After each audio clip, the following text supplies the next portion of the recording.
We really need subscribers bad on this channel, and if you could subscribe, I'll certainly appreciate it. It'll cost you nothing. If we can get an antelope. We see a bull out in the field. The bull seems to want to challenge us. He doesn't want to let us by. After Bob gives him a talking to, though, we make it through. We go on and find an antelope. It looks like a real nice buck. Bob shoots him, and we finally have some decent meat. Greta and Wally meet us over there.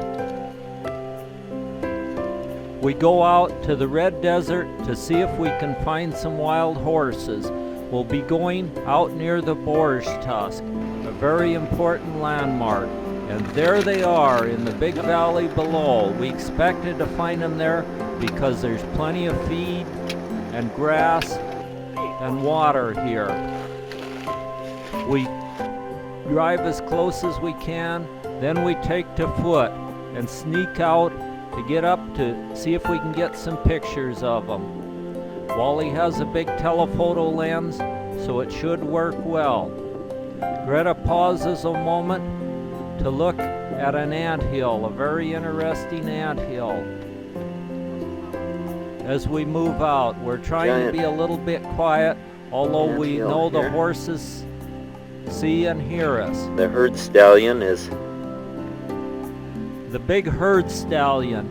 This is a very big, tough stallion, and out here is strictly survival of the fittest.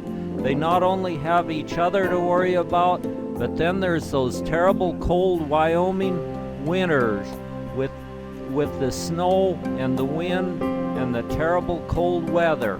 But these horses survive, but only the fittest of them survive. And only the fittest of the stallions, the biggest and the toughest, get them a harem. This guy has many a battle scar. Sometimes they'll fight to the finish to protect their harem. Greta moves in close to get her picture taken with the big stallion and his harem. This is a good stallion. He's got a lot of mares and colts. After we look at the horses, Marge catches a little snooze on our way to White Mountain petroglyphs.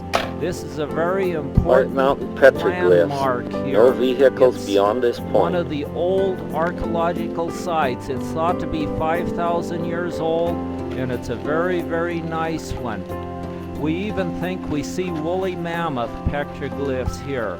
We park, take the short hike up to the petroglyphs. We see the cliffs ahead of us, and before we ever get there, we start seeing petroglyphs of all sorts on the rocks here. They're big elk. These date from 5,000 years ago to many about toes. 100 There, years ago. A bear, the likeness of a bear, and here's some more likenesses of bear. Look at this bear. He's pregnant. See the baby inside him?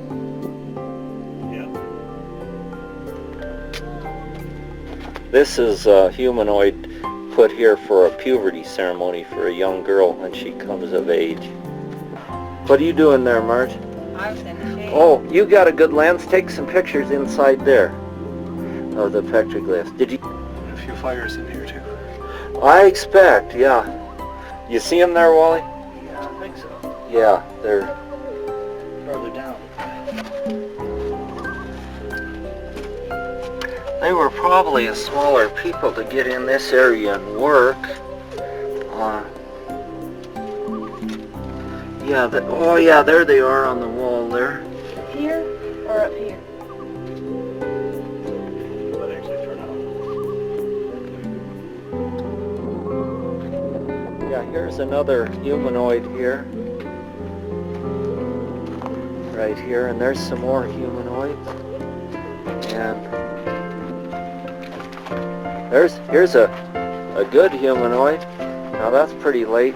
See, it's even got eyes and fingers. Yep. And then isn't What in a horse? yeah, with the spear and see the big spear? Yeah.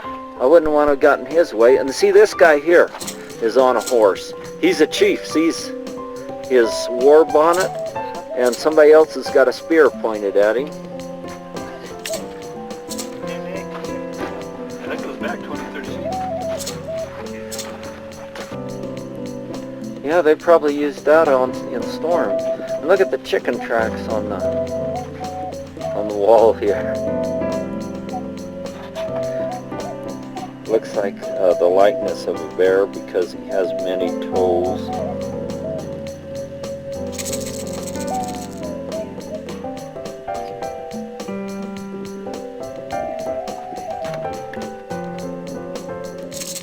Another one of their humanoids here.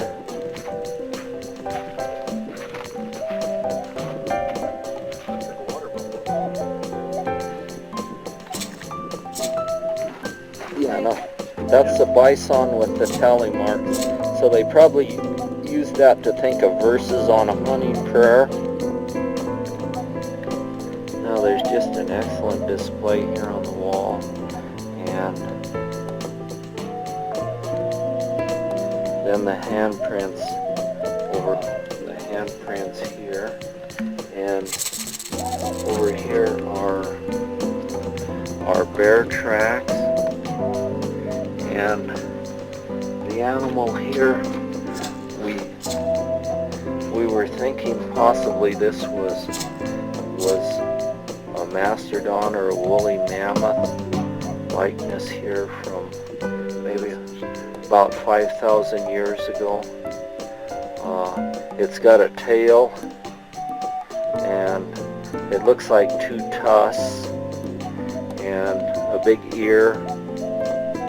And above it are some more bear tracks, and I can tell by the looks of those tracks they're grizzly bear tracks. The claws are straight, and then there's a spear pointed at them, so maybe somebody was working him over with a spear. And there's another one of these likenesses of a woolly mammoth below, and over here is probably American bison. And then here's a stick figure humanoid right here with these hands stretched out. And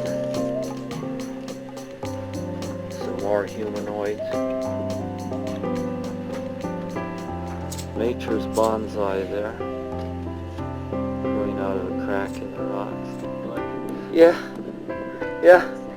And look at the grizz tracks all around him.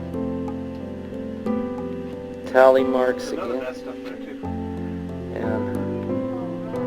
And more humanoids here.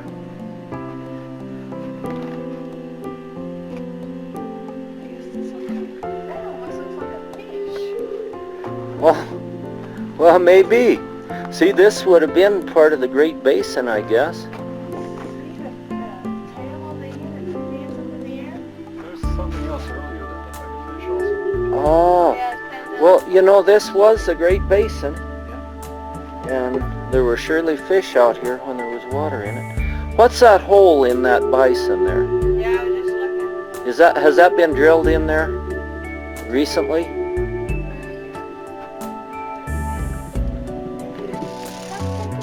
A little papoose trap carved in the rock. A pair of them, isn't it? They're just tiny. He's got 5 toes, hasn't he? Isn't there 5 toes, or did they count wrong? Appears to be. Now there are more handprints carved very deeply in the sandstone here.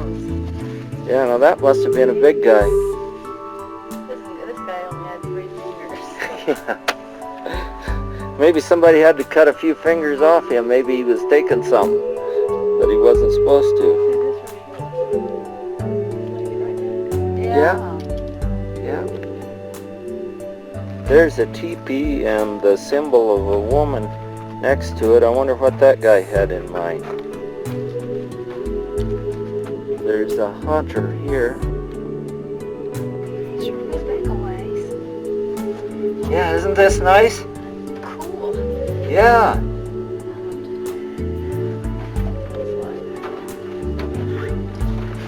Look at, there are even benches along the side.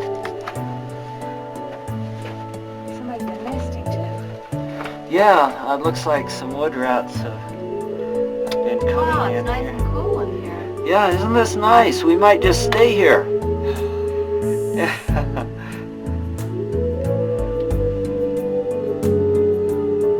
I can try. Yeah, with sunglasses on, I can't even see. Oh, yeah. Yeah.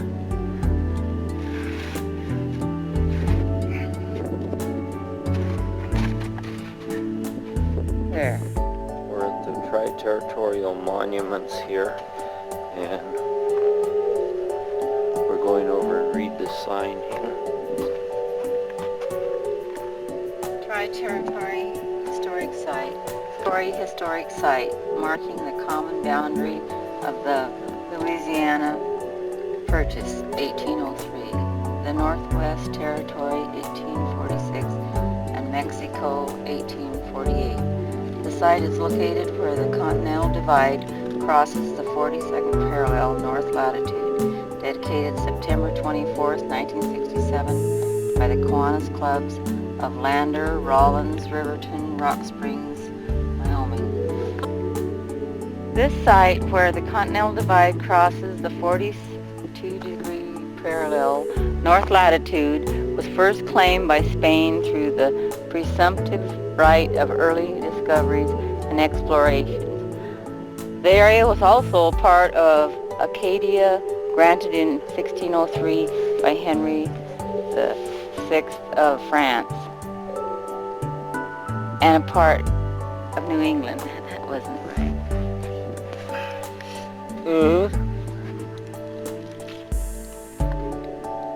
We've arrived here at a site where there are many, many invertebrate fossils. We're going to go up and look at them. We're finding just all sorts of marine fossils in these rocks here.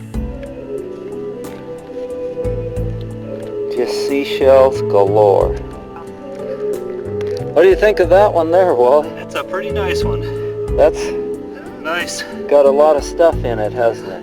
Look at their There's a clam. clams There's, and there's everything what's in this one. different types of snails.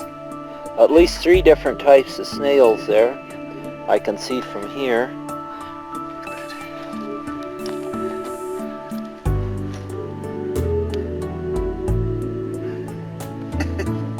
Yeah, That would look wonderful.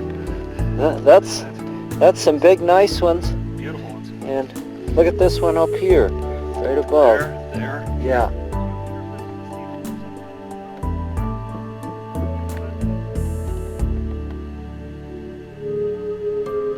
There's just a jillion snail fossils in this rock here.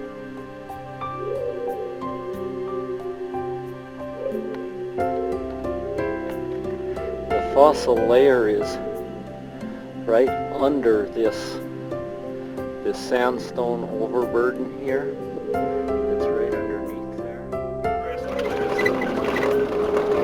Yeah, the sun is setting deep behind the hill as we're going on out from our full day's trip out here in the Red Desert today. We wouldn't have made it back before 6. No, I didn't think so. Neither did I. No.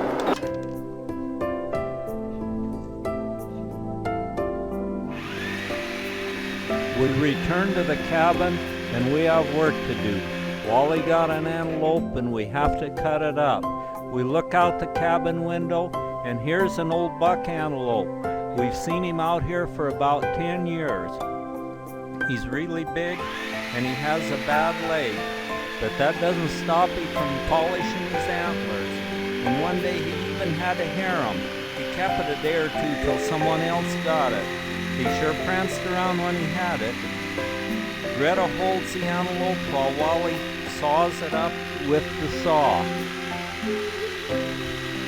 For most of the day, we work on cutting the antelope up. Every now and then we look out the window and see more antelope scampering around. But we'll soon be done. And as soon as we're done with the antelope, we get in the vehicle and make the trip up to Granite Hot Springs for a little bit of a celebration. As we drive up the rough gravel road, As we go further up Granite Creek, we're getting closer and closer to the Grovont Mountain Range. Granite Creek is below us, flowing to the sea. On the hillsides it is fall now, and fall colors are at about their best. We park at the little parking lot and walk down to cross the river at Granite Hot Springs. We'll have us a little bit of gear to take along. We'll cross right below the falls. We have to cross the creek in order to get to the hot springs.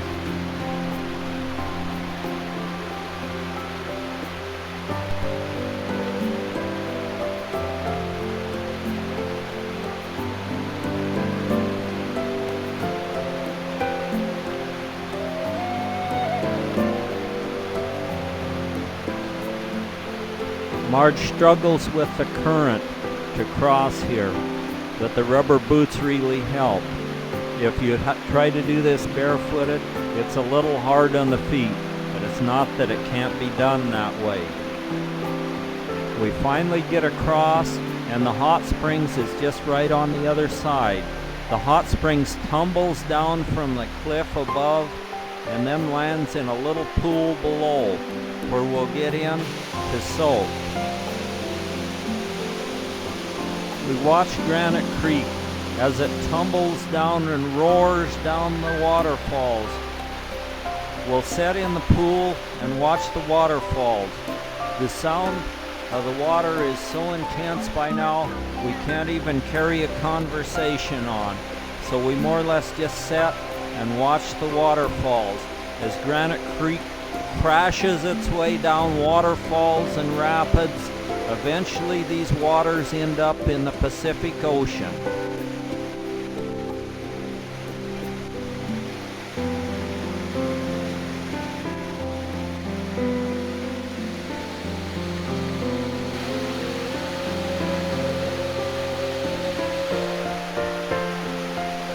After a while, Marge gets too hot in the hot springs, so she takes a little dip in Granite Creek to cool off, and then enjoys some of that nice fall Wyoming sunshine. The little birds, the ouzel or the dipper, they're extremely high energy, and these little guys can swim and swim underwater, and they're just bouncing around everywhere catching insects in the water. We always are amazed with them. One year there was one here that had a broken wing. He couldn't fly, but he sure did get around. He hopped and jumped and swam underwater, but he just couldn't fly. We looked for him this year. Either we didn't see him or he didn't survive the winter. These winters are real harsh here, but there's usually always a little open water from the ice around the falls. So these birds will be in this ice cold water, catching their insects and dipping their tail in the water all the time. Constantly he's doing this when he's not swimming and diving under after insects. He swims over and gets on a rock, looks around, and then he's back in the icy waters of Granite Creek again. Well, we had a good soak. Easy crossing with boots on. The boots helped, huh? Yeah.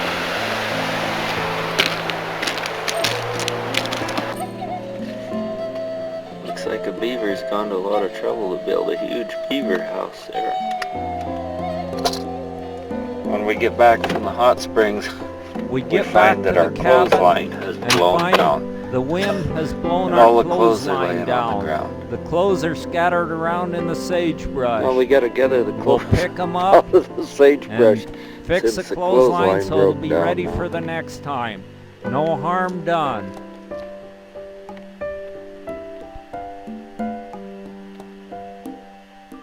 The weather looks as if it's going to It looks like winter's starting to set in. Fall is upon us, and it looks like it could snow every night, any night. It's freezing ice every night. The Wind River Mountains stand tall in the background behind the cabin, coated with clouds as the sun sets. The next morning, we get up and we decide to go out to the Red Desert again. We'll take in some of the historical sites on the way and see if we can find some horses. Grass or Sand Springs, an Oregon Trail campsite. Here crosses the Lander Cutoff, the northern fork of the Oregon Trail, following a route of the fur traders.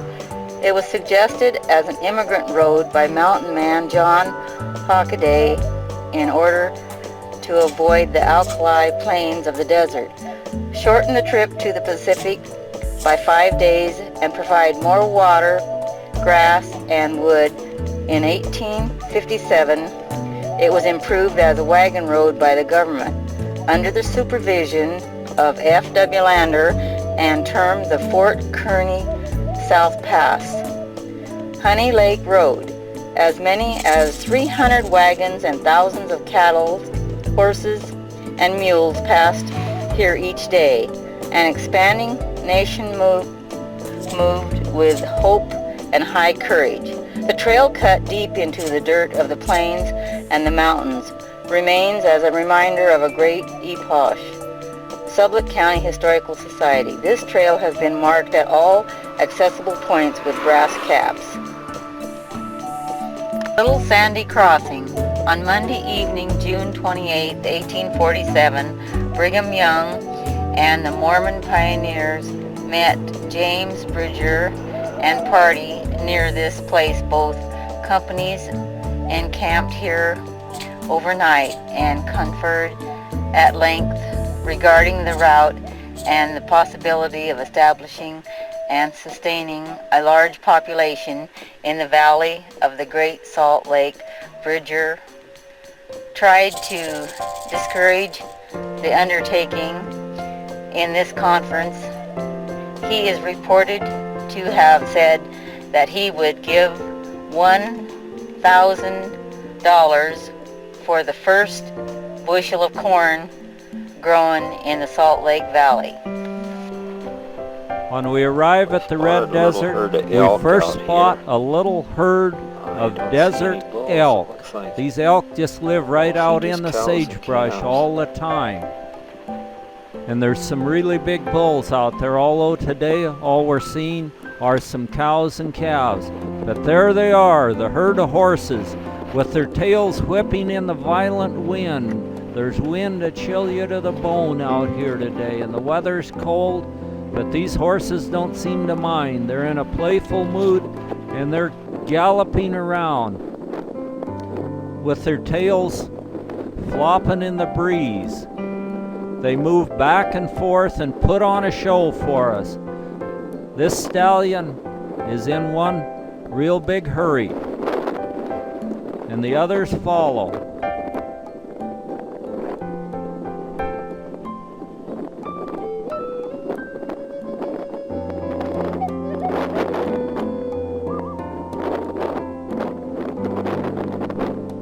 These horses are strictly on their own. They've never had the hand of man to touch them. They've never tasted hay or grain. And it's strictly battle for your territory and battle for your harem. They'll fight to the death sometimes to defend it. There's even a white one here.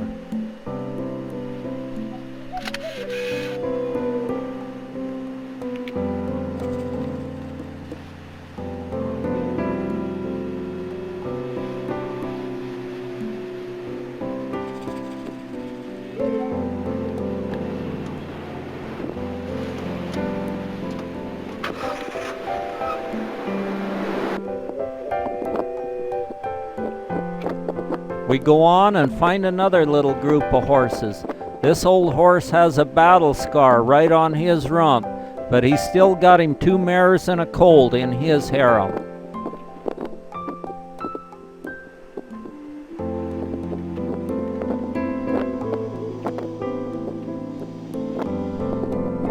I try to get close enough to get a picture. I need a bigger telephoto lens, although my telephoto lens is pretty good. But they're going to pose for me there. We arrive back at the cabin and find the clothesline has blown down again. We're trying to get all of our clothes washed because we have to head home pretty soon. So, once again, we'll pick the clothes off the frozen sagebrush. And today it's cold. We'll need heavy coats and gloves. We'll prop the clothesline up again and just hope it holds.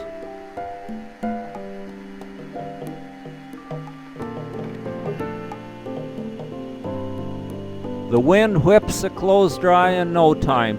It almost whips them to death if you don't get them right in. And that is hard to hold a clothesline there. I found that out. I guess I'm going to have to build a really super good sturdy one. It's more like the sail on a ship. There's a lot of pressure against it. We still have some more clothes to wash, so we break the old Wringer wash machine out once again. I go down to the creek and carry water. We heat it on the wood cook stove, and we wash the clothes in the Wringer wash machine, run them through the Wringer, rinse them, and run them through the Wringer again. And by this time, they're ready for the clothesline again. And it better not blow down this time, or I'm going to lose all of my credibility as a clothesline mechanic. The wind is blowing so hard that the pants are filled out almost as though someone's wearing them. And our fingers get plenty cold. I wish I had some gloves to wear for putting clothespins on, but that doesn't work too well. We can see the storm clouds in the background, so we're going to start gathering up. It's time for the first snows of the season. First, I have to fix the porch here. It's getting kind of funky. And then we're loaded up and ready to go.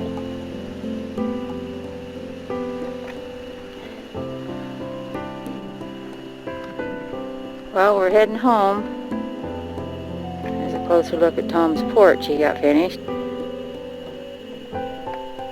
We go home, reorganize, and get things ready, and then our next trip will take us south.